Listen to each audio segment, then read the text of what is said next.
Hello नमस्कार दोस्तों, स्वागत है आपका हमारे YouTube चैनल सबसे अनोखा सेंटर में।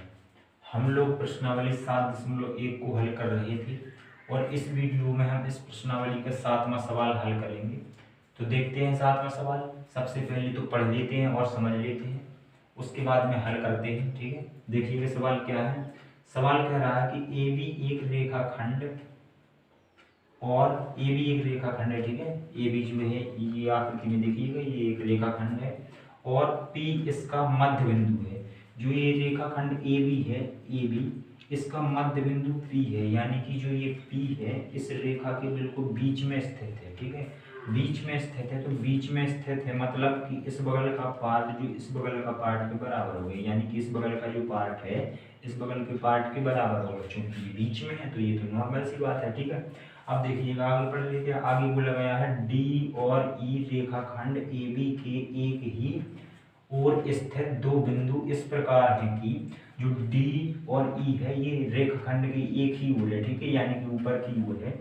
इस प्रकार है कि बी ए डी बराबर कोण ए बी ई, ये हमें प्रश्न में दे रखा है। ठीक है, ये प्रश्न में हमें बोला है कि जो ये हमारा बी ए डी कोण है, बी ए डी, यानी कि जो ये ए वाला कोण है B A D, A B E, A B E इस कोण के बराबर है। ये वाला कोण इस कोण के बराबर। ठीक है, और E P A, E P A कोण को देख लेते हैं। ई पी ए यानी कि ये वाला कोण ई पी ए, ये बीच वाला कोण। ठीक है, तो ये इस तरफ बना है ये वाला कोण, और बराबर है डी पी बी के, डी पी बी के, यानी ये वाला कोण इसके बराबर है। अभी तक जितना हमने सवाल पढ़ा उससे हमें क्या पता चला, उससे हमें पता चला कि ये वाला कोण है इस कोण के बराबर है, ये वाला कोण इस कोण के बराबर है, और जो ये पी है इस ए बी रेखाखंड के बीच में स्थित है। ठीक है, हमें तीन चीजें पता चल गई। अब देखिएगा हमें बोला गया है कि दर्शाइए, यानी कि सिद्ध कीजिए त्रिभुज डी ए पी सर्वांग त्रिभुज ई बी पी।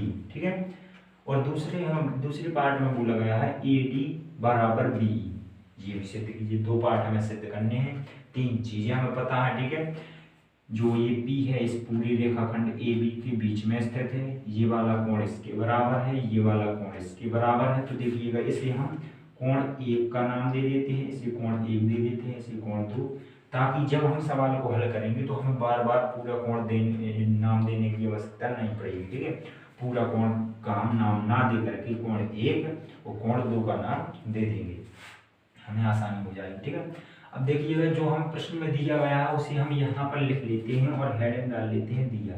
ठीक है, दिया हेडिंग डाल करके जो है प्रश्न में दिया गया उसे लिख लेते हैं। प्रश्न में दिया गया है ए बी एक रेखाखंड है और पी इसका मध्य बिंदु, तो हम लिख लेंगे जो हमारा पी है वो हमारा ए बी रेखाखंड का मध्य बिंदु है। यह प्रश्न ने बोला था तो हमने लिख लिया। और जब जो पी ए बी का मध्य बिंदु है तो इस बगल का भाग इसके बराबर होगा, यानी कि जो हमारा बी पी है वह ए पी के बराबर होगा। ठीक है, क्योंकि हमारा बीच में है पी, तो हम यहाँ पर लिख लेंगे अर्थात जो हमारा बी पी होगा वो बराबर होगा ए पी के। ठीक है, चलिएगा और क्या बोला गया है, और डी और ई रेखाखंड ए बी के एक ही ओर स्थित दो बिंदु इस प्रकार हैं कि, अब ये चीज हमें बराबर दे रखी है तो इसे भी लिख लेंगे। जो हमें दे रखा है उसे हम लिख लेते हैं। ठीक है, पहले हेडिंग डाल करके तो हम बी ए डी बराबर कोण ए बी ई लिख लेते हैं, और भी ये चीज बराबर दे रखी है, ये दो कोण बराबर दे रखे हैं उन्हें भी उतार लेते हैं, यहाँ पर लिख लेते हैं ई पी ए बराबर कोण डी पी बी। ठीक है, ये चीजें हमें दे रखी थी, हमने यहाँ पर लिख ली। अब हमें जो सिद्ध करने के लिए बोला गया उसे भी हम लिख लेते हैं, हेडिंग डालते हैं सिद्ध करना हेडिंग डाल करके जो चीज हमें दो पार्ट बोले गए थे उन्हें हम यहाँ पर उतार लेते हैं। त्रिभुज डी ए पी, जो हमें सर्वांग से सिद्ध करना है त्रिभुज ई बी पी ई।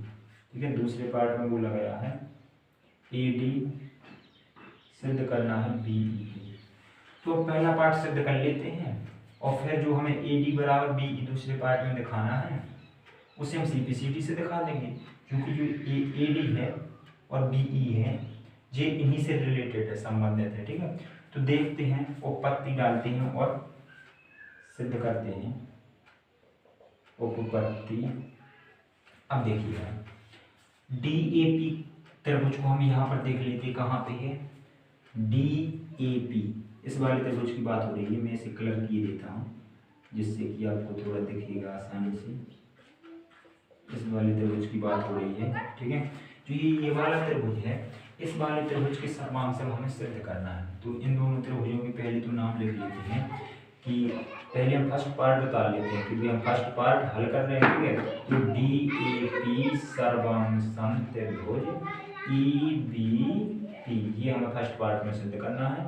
और हम त्रिभुजों के नाम लिख लेते हैं DAP, त्रिभुज DAP और त्रिभुज EBP में। ठीक है, अब इन दोनों त्रिभुजों में हमें जो चीज बराबर दिख रही है, बराबर मिल रही है, उन्हें हम यहाँ पर लिख लेंगे। तीन चीजें हमें बराबर दिखानी है और ये दोनों त्रिभुज हमारे सर्वांशम हो जाएंगे। ठीक है, तो देखिएगा हमें क्या बराबर मिल रहा है। पहले तो हम दिया से जो कुछ हमें मिल रहा है उसी को लिख लेंगे और फिर हम चित्र से उसी समझ लेंगे। ठीक है, हमें दिया में क्या मिला है, हमें BP AP के बराबर मिला है। ठीक है, BP AP के लिख लेते हैं। पहले तो BP जो है हमारा AP के बराबर है, और ये बराबर क्यों है, यहाँ पर हमें पता है चूंकि हमारा P है AB रेखाखंड का मध्य बिंदु, तो यहाँ पर हम कारण भी लिख देंगे।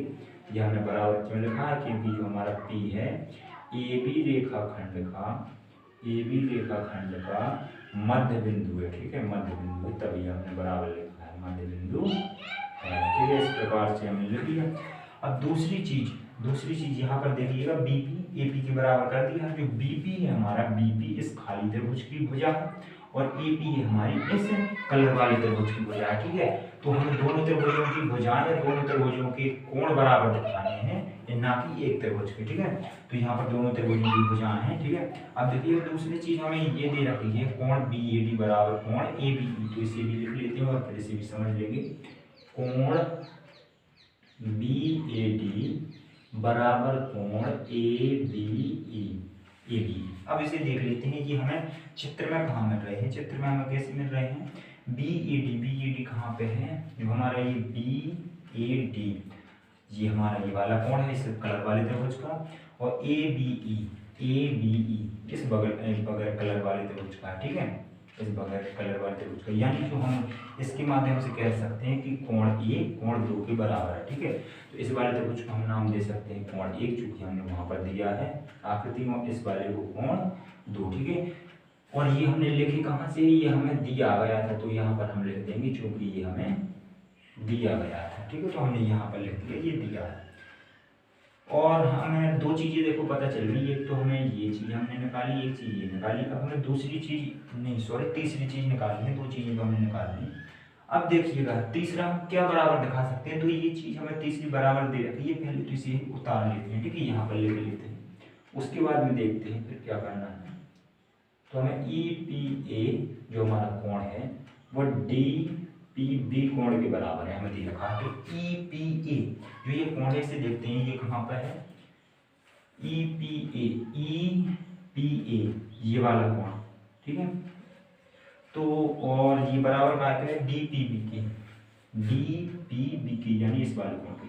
ये वाला कोण इस वाले कोण के बराबर है। तो ध्यान से देखिएगा, जो ये हमारा ये वाला कोण है, ये जो है ये इस कलर वाले त्रिभुज का ये पूरा कोण तो बना नहीं रहा है। देखिएगा हमारा पूरा कोण कब बनेगा, जब यहाँ से हम कोण को स्टार्ट करेंगे और इसकी उस भुजा तक ले जाएंगे। ठीक है, यानी कि जो ये पूरा कोण बनेगा हमारा इस बार कलर वाले त्रिभुज का कोण, और इस बगैर कलर वाले त्रिभुज का कोण बनेगा ये पूरा। ठीक है, इस प्रकार से। तो अगर हम इसे देखें तो ये तो हमारा आधे थोड़ी दूर तक जा रहा है और फिर हमारा खाली आ जा रहा है, यानी कि पूरा कोण नहीं है। ये कलर वाले त्रिभुज का जो है ये पूरा कोण नहीं बना रहा है, जो ये कोण है, यानी कि इसमें इतने की कमी है यदि हमें पूरा कोण बनाना है। इसी प्रकार से यदि हमें इस वाले कोण से पूरा कोण बनाना है, ये पूरा कोण बनाना है इस वाले कोण से, तो हमें इसमें भी इतने की कमी मिल रही है, यानी कि इतने की कमी हमें इस वाले इतने कोण की दोनों कोणों में कमी मिल रही है। ठीक है, यदि हम जो ये खाली वाले जो इतना कोण है इसे हम दोनों कोणों में जोड़ दें इसमें तो ये हमारा इस कलर वाले त्रिभुज का पूरा कोण बन जाएगा और बगैर कलर वाले त्रिभुज का भी पूरा कोण बन जाएगा। तो ये जो हमारा खाली कोण है DPE, इसे हम दोनों तरफ जोड़ देंगे। ठीक है, यानी कि इस वाले कोण में भी और इस वाले कोण में भी, तो ये पूरा कोण इस बार कलर वाले का बन जाएगा और ये पूरा कोण हमारा बगैर कलर वाले त्रिभुज का बन जाएगा। तो देखिएगा जोड़ते हैं, कौन सा कोण जोड़ना है हमें, DPA, यानी जो ये हमारा रिक्त आ रहा है कोण, तो कोण EPA में हमें जोड़ना है DPE, कोण DPE। इस तरफ तो जोड़ देगा, अब इस तरफ भी जोड़ देगा, इस तरफ हमारा पहले से दिया है DPB और हमें जोड़ना है DPE, यानी कि हमने दोनों तरफ समान कोण जोड़ दिए। ठीक है, अब देखिएगा इस पूरे कोण को हम क्या लिख सकते हैं, यानी कि इन दोनों को मिलाकर के हम क्या लिख सकते हैं उसे ध्यान देना था। EPA और कोण DPE, इन दोनों कोणों को मिलाकर के क्या लिख सकते हैं, इन दोनों कोणों को मिलाकर के हमारा पूरा कोण बन रहा है और पूरे कोण को हम क्या लिख सकते हैं, ABD, यही बन जाएगा ना हमारा पूरा कोण कलर वाले त्रिभुज का। तो हम लिख देंगे ABD, इन दोनों से मिलकर के क्या बन रहा है, ABD, और इन दोनों से मिलकर के क्या बन रहा है, इस खाली त्रिभुज का पूरा कोण बन जाएगा, ये इतना और इसमें ये रिक्त जोड़ रहे हैं तो ये पूरा इतना बन जाएगा, यानी कि ये पूरा। तो इसे हम क्या नाम दे देंगे, इसे हम नाम दे देंगे BPE। ठीक है,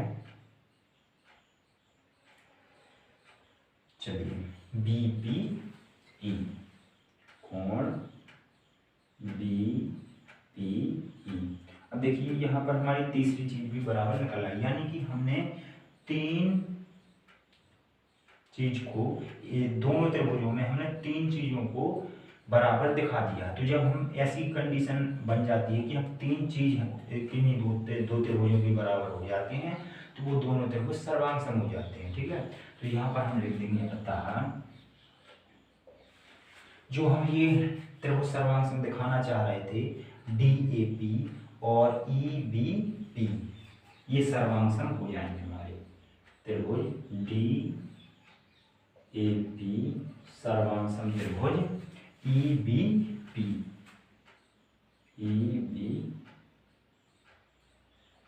यहाँ पर लिख देते हैं EBP। ठीक है, सर्वांग। अब ये कौन से नियम से सर्वांग हुए हैं वो और हमें देखना है। तो ये हमारे हुए हैं कौन से नियम से, देख लेंगे। पहले हमने ये दोनों कोण और इसके बीच की भुजा, इस कलर वाले त्रिभुज की ये दोनों कोण और बीच की भुजा AP, बगैर कलर वाले त्रिभुज की इन दोनों कोणों और बीच की भुजा BP के बराबर दिखाया है। तो ये हमारी कौन सा नियम लग जाएगा, ASA, यानी कि अगल बगल के कोण ये वाले हमने वो बीच की भुजा दूसरे त्रिभुज के अगल बगल के कोणों और बीच की भुजा के बराबर दिखाई है। तो इस वाले नियम से ASA नियम से हमारे ये दोनों त्रिभुज सर्वांग हुए हैं। तो यहाँ पर हम लिख देंगे, यहाँ पर लिख देते हैं ASA नियम से या फिर ASA सर्वांग समता नियम से। ठीक है, हमारा पहला पार्ट देखिएगा प्रूव हो गया है, सिद्ध हो गया है। अब हमें दूसरा पार्ट दे रखा है, इसे भी यहाँ पर नोट कर लेते हैं। तो हमारा दूसरा पार्ट है AD बराबर BE। अब हमने आपको बताया था जो AD है, देखिएगा ये D कहाँ है, ये D इस कलर वाले त्रिभुज की भुजा, और जो ये BE है, BE बगैर कलर वाले त्रिभुज की भुजा है। और इन दोनों त्रिभुजों को हम सर्वांग समग्र दिखा चुके हैं, हमने दिखाया है। तो ये दोनों भुजाएं क्या हो जाएंगी, बराबर हो जाएंगी, क्योंकि सर्वांग त्रिभुजों में से अगर कोई चीज हमें बराबर करने के लिए पूछी जाए तो हम उनसे CPCD के माध्यम से बराबर कर देते हैं। तो यहाँ पर हम लिख देंगे चूंकि जो ये त्रिभुज हमने दिखाए हैं सर्वांग, इन्हें लिख देंगे। चूंकि हम दोनों त्रिभुजों को सर्वांग दिखा चुके हैं, इसलिए हम कह सकते हैं जो हमारी ये AD भुजा है इस DE भुजा के बराबर हो जाएगी CP CT से, CP CT से। ठीक है, थोड़ी 1 मिनट रुकना।